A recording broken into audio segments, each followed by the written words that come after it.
Welcome back. You're listening to Agriculture Today.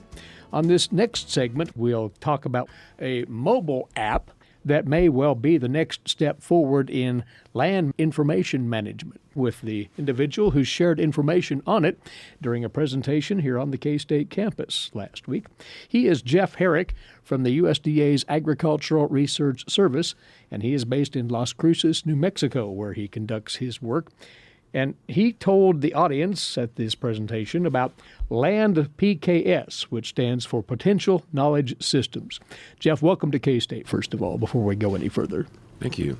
Give us some background on your work in this area and the evolution, if you will, of this new mobile app. It's very interesting, to say the least.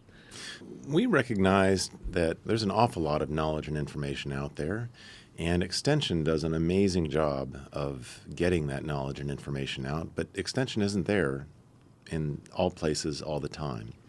And so we wanted to provide something that would allow producers, as well as other land managers, not only across the United States, but across the world, to be able to access knowledge and information relevant to their specific piece of land, their specific soil, as easily as possible. And that's what stimulated the production of this app. So that was the genesis, but it has mushroomed since then, and with a slew of contributing partners to this initiative, right? Absolutely, yes. Yeah, it was initially actually funded by USAID for use in Africa, because, of course, in Africa they've got even less access to knowledge and information. It's very challenging, and a lot of problems with land degradation that are contributing to a lot of the terrorism we're seeing. So a lot of inspiration behind this. Absolutely. And the intent here is to allow a producer, a ranch manager, whomever it might be, to tap into various sources that can lend them more insight on the nature of their land. You worked with the NRCS very closely for one agency, right? Absolutely. Yeah, NRCS is an absolute key partner. In fact, we wouldn't be able to do any of this without the soil information that NRCS has developed over the past several decades. Well, let's talk of the app itself then, and what it's designed to do, and pointing out it's still being refined. Is that correct? Absolutely, yeah. So the basic function is just helping folks who don't necessarily have a soils background to describe their soil, to figure out how much sand, silt, and clay is in their soil by using a hand texture, which I'm sure many are familiar with. But it guides you through that process, and then to be able to monitor their land. So we developed another module that allows ranchers in particular to monitor changes in the cover of their land. We've got some upcoming features now that'll be coming out in the next couple of months that will actually identify your soil. So it'll bring the soil information from NRCS to your phone, and then based on your location and that little bit of a description that you can do on the phone of the soil, it will tell you which is the most likely soil. So, of course, we have NRCS maps, not soils, but groups of soils. And you're never sure exactly which soil you're on until you actually dig a hole. It doesn't need to be a deep hole, but you got to dig a hole. Describe that a little bit. And so that's where this is headed. And then ultimately, using that information to link producers through to the knowledge sources that may be relevant to them, whether it's another app to schedule irrigation or some fertilizer optimization protocols, particularly for small farmers who don't necessarily have access to these big systems that are being promoted commercially. One simply can enter their location and then access the information available in these areas? So location alone will increasingly, as we continue to develop the app, provide you access to information that you can learn based on that location. And of course, that's not everything. Sometimes you need more. So for example, right now, we provide your climate for your area, which most farmers here are already familiar with. In fact, we've been experiencing the last couple of weeks.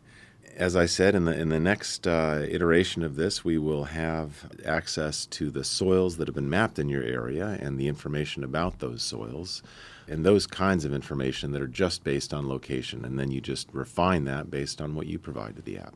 And what one can provide to the app is really at the discretion of that individual, and Absolutely. They can go as far as they want or as minimal as they want, depending on their needs. Yeah, exactly. It really it is quite flexible, and we'll be redesigning it. We've had some great feedback from actually some farmers, ranchers, and extension here in the Midwest in the last couple of weeks that we're going to completely redesign this app and make it even easier to use. One of the more interesting features, and you listed several there, the ability to calculate soil water storage capacity, the infiltration rate in times of drought. That's infinitely valuable information. Absolutely. In fact, the calculation that's automatically done on the phone of the infiltration rate and the water holding capacity, that can be used as the primary information you need to design an irrigation system, both the density of your emitters, the frequency of irrigation, depending on the crop. It's not going to tell you what that density and frequency is, but it's going to give you the information you need to do that. Similarly, that's pretty much the only piece of information you need to design a septic field. So if you're putting in a septic system, you don't need to necessarily hire somebody. You can collect this information, and if you Google online for septic system design, you'll find that that's the one piece of information they ask for is your texture. So all manner of soil and land management purposes could be assisted with this particular app. And it is going to be simplistic by the same token. You said in your presentation, as you and others designed this, you were striving for that. Absolutely. No, we believe this is essential. I happen to be a scientist. I also have a couple acres of irrigated pecans in southern New Mexico. Having a more than full-time job, I really don't have time to keep any records at all, and I'm embarrassed to admit that, but it's true. And so I need something that's simple, that's fast, that I can use, and that anyone, anywhere in the world, regardless of their education, maybe they had a degree in English literature and suddenly come upon 5 acres of land in the Flint Hills of Kansas. Right. Well, where do you start? Right. This app is out there now. There are participants as we speak, right? Absolutely, yeah. We've been seeing exponential growth in use of the app right now because it is primarily a data collection tool.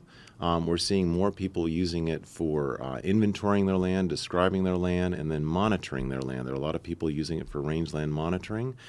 I would note that there's been a lot of interest from the National Grazing Lands Consortium at GLC, Public Lands Council, in getting this out there for their membership in the future. Its primarily limitation right now for some folks is that there is not a way to protect the privacy of your data, and we will be adding that. That is a primary objective for the next 12 months, is to make it so that you can control who sees your information, whether you want to share it with nobody, with your family members, maybe if you're working with somebody, a ranch manager, farm manager, or you want to share it with your extension agent so they can provide better advice based on that. So once again, continuing to tweak this app and improving it, but it has seemingly unlimited potential for addressing so many land management purposes here. And there is a website that folks can go to and at least explore it, if nothing else, right? There is LandPotential.org. Just the way it's spelled, LAND, potential.org.